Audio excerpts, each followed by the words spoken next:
Hi everyone, I hope you all are doing well. In today's video, we are going to discuss the IELTS reading, and the types of questions that we are going to discuss today are true, false, and not given. So these are the questions that you usually get in your actual test, and whenever you do reading, these are the questions that are always present in reading passage. So let's discuss about them, how you can score higher and get most of your answers right. Okay, so as soon as you look at this passage, you know this is the passage and these are the questions that you are going to solve. Always first read the title of the reading because it will help you know what you are going to be reading in the entire passage. So it becomes easier for you to understand things. Okay, so why we need to protect polar bears? We know it's about polar bears, right? So as soon as you read that, what you're going to do is you'll be going to the questions. Okay, read the instructions that have been given here. So very general and the basic information about true, false, and not given is that only. If this statement agrees with the information, so information simply means information in the passage. If it agrees with this one, then the answer is going to be true. And if it is contradicting as in whatever is given in the passage is opposite to what is written in the statement, then the answer is going to be false. And lastly, if there is no mention of the information that is given in the statement, then obviously the answer is going to be not given. This is the basic information that we get. But we have noticed that even though we know these details, we are not able to find the right answers even with this basic information, which means we need to explore certain, I would say, more tips and strategies. Okay, so let's start with that.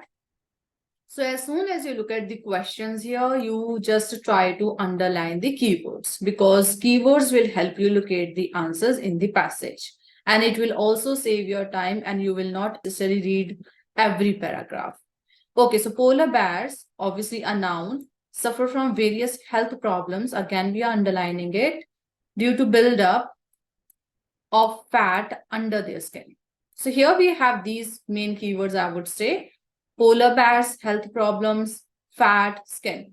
So since this passage is all about polar bears only, so we'll be obviously encountering this keyword multiple times in the passage. So we need to focus on health problems, fat, and skin.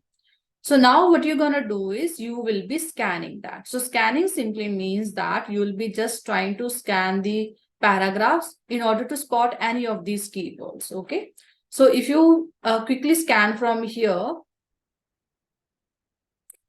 in the very first passage, we see skin here and also fat, which means the answer is here somewhere only, right? So we saved quite a bit of time. Otherwise, you might have started reading from here. Now let's start reading so that we can find the answer. Okay, one reason for this is that they have up to 11 centimeters of fat underneath their skin. Humans with comparative levels of adipose tissue would be considered obese and would be likely to suffer from diabetes and heart disease. So this is the synonym for health problems. Yet the polar bear, so here we are seeing contradiction. The polar bear experiences no such consequences. So here you see contradiction. Yet, so it shows an opposite side of whatever is written before. So here they are saying that human, if they have this much of skin, they will be considered obese and eventually they will be suffering from diabetes and health problems. Yet means however, but, right? Polar bears experiences no such consequences. So such consequences as in they are not having diabetes or heart diseases. So answer becomes false here because the contradiction is going on. Okay. So now let's see the second answer here. We'll be using the same approach, but I also want to mention another thing here. We also have this third option, and which means sometimes whatever we read, which means whatever we read in the statement might not be there in the passage. Obviously, if the answer is not given, we might not know it unless we read about it, right?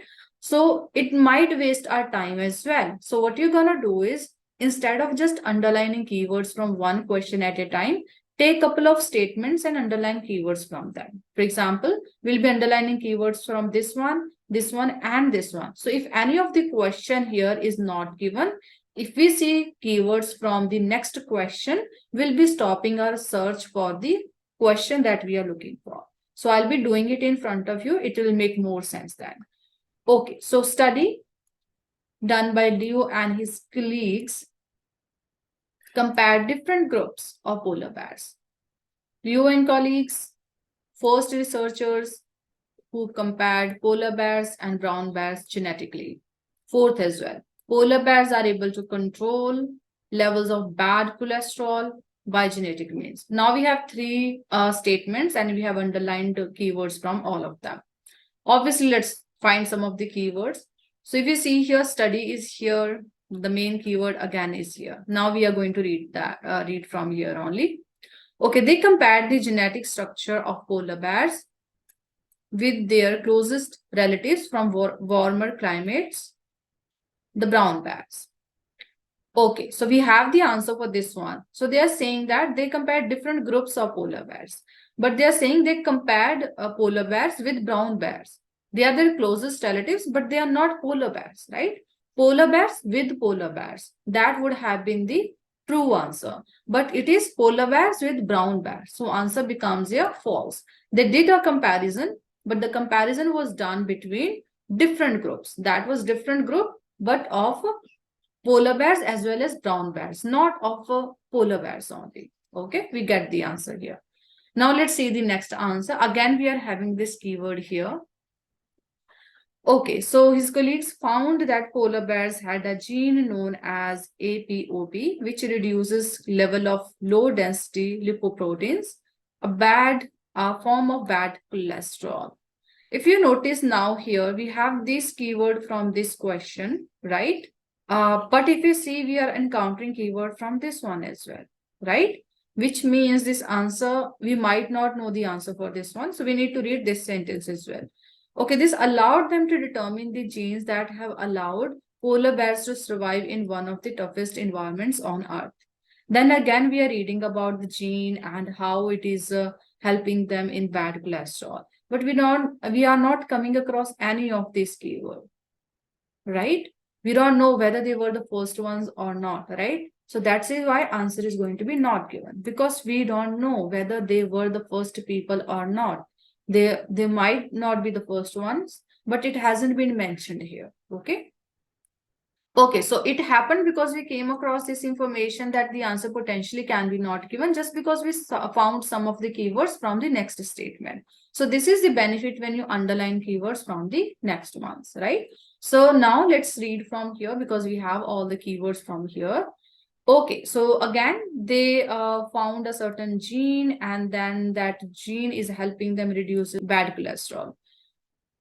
Okay, polar bears are able to control the levels of bad cholesterol by genetic means. So answer becomes true because genetic means this is the gene that is helping them reduce bad cholesterol, which is low density lipoproteins. So answer becomes true here.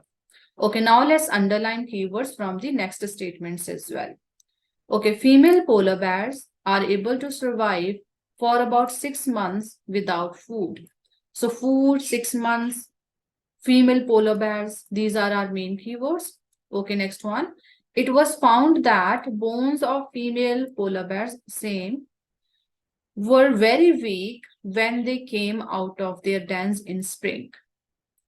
So bones, spring, weak, these are our main keywords. The polar bear's mechanism for increasing bone density, this is our keyword, are used, could also be used by people one day. Okay, now let's read from here. Okay, we need to scan it. Scanning is simple, as I mentioned. You just have to try to find the keywords, okay? Okay, so if you see bone, we are seeing here. Okay, we see female polar bears here. Okay, let's see. Female polar bears, however, undergo extreme conditions during their pregnancy. Once autumn comes around, these females will dig maternity dens in the snow and will remain there throughout the winter. We have found quite a bit of keywords, this one, but we haven't found anything about 6 months and food yet. Okay, both before and after the birth of their cubs, this process results in 6 months of fasting. We have this keyword and fasting. So what is fasting? When you don't eat food, that is fasting. You're not eating anything. Where female polar bears have to keep themselves and their cubs alive. right? Depleting their own calcium and calorie reserve, which means they have to keep them alive. They are able to survive there for 6 months without food. Answer becomes true here. So they are able to survive for 6 months without food. And at that time, they are keeping their cubs alive by depleting their own calcium and calorie reserve.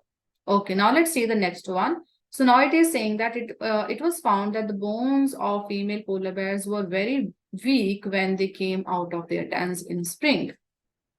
Okay, and now if we see the next information only, despite this, the bones remain strong and dense. So their bones are not weak because this is the opposite word for weak, right?